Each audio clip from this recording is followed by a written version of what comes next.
Hey folks, if your daily experience is anything like mine, then I would assume that you are having a very hard time these days trying to figure out what is and isn't true about the state of our world.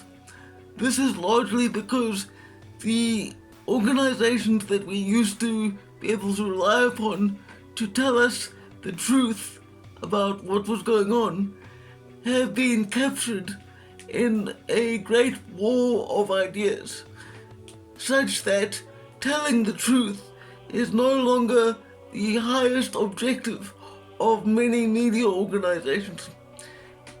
The highest truth is a toss-up between trying to eke out whatever financial profit they can versus trying to advance whatever particular agenda they happen to side with.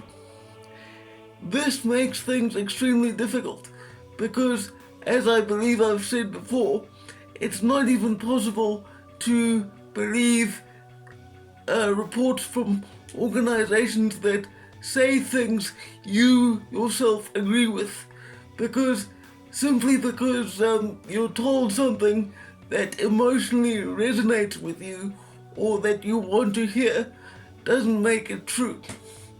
Having a background in media myself, I can confirm firsthand that management of media organizations will absolutely cause controversy or stir up discontent if they believe it will draw attention and therefore make more money.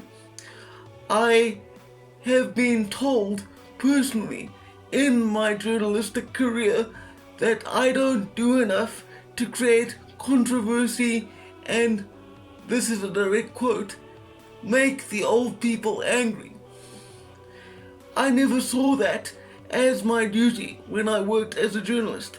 I saw my duty to simply watch what was going on in any given situation and report back as honestly and objectively as I could to the readership. Unfortunately, the fact is, most journalists these days shouldn't really be called journalists.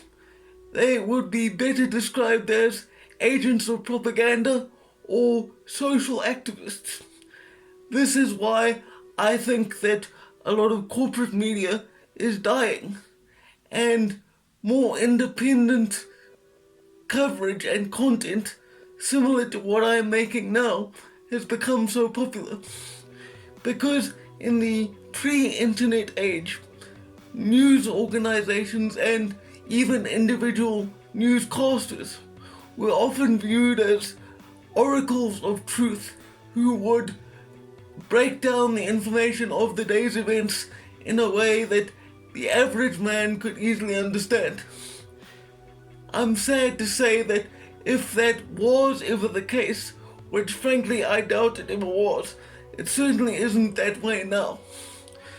If you were to look at South African media, for example, and to form an opinion on the circumstances of this country purely based on what newspapers report, you would come to the belief that this place is still dominated by a small cabal of white people who actively seek to oppress non-whites and to make their lives as difficult as humanly possible. Because that is what the mainstream media in South Africa wants people to believe. This is not true. In fact, it is enshrined in law that non-white people should receive preferential treatment as far as government assistance and employment opportunities. If South African companies do not adhere to racial quotas, they face heavy fines and the social backlash that comes with being labeled racist.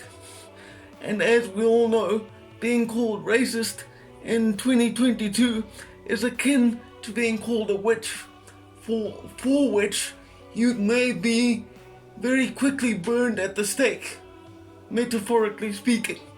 And in South Africa, being accused of racial bigotry has an even darker aspect than in most other places in the world, because due to the history of apartheid in South Africa, under current law, if one is found guilty of racial discrimination, you can very easily be sentenced to hard jail time.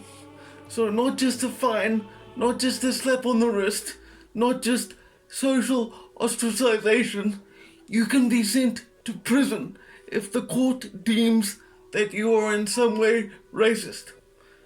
And this is the environment that our media has created.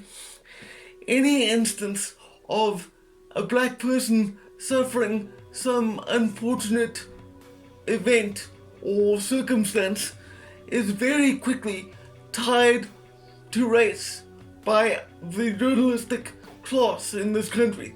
Whether or not race is actually relevant doesn't matter to them, because they know that they have primed this society so heavily to look for racism that in order to get attention, all they have to do is cry racism and people will be clamoring for as much information as they can get. And what this does is continually escalate racial tensions and increase the levels of mistrust and kind of suspicion between the races. And that's partly why South Africa is such an unstable country to live in, because everyone's kind of looking over their shoulder and wondering what the next guy might do to them based on their racial identity. And I think this lack of authentic and honest reporting will be the end of us if in some way we don't find a balance again. I don't believe that true journalistic objectivity is possible, because after all, we are only human, and true objectivity is simply not in our nature.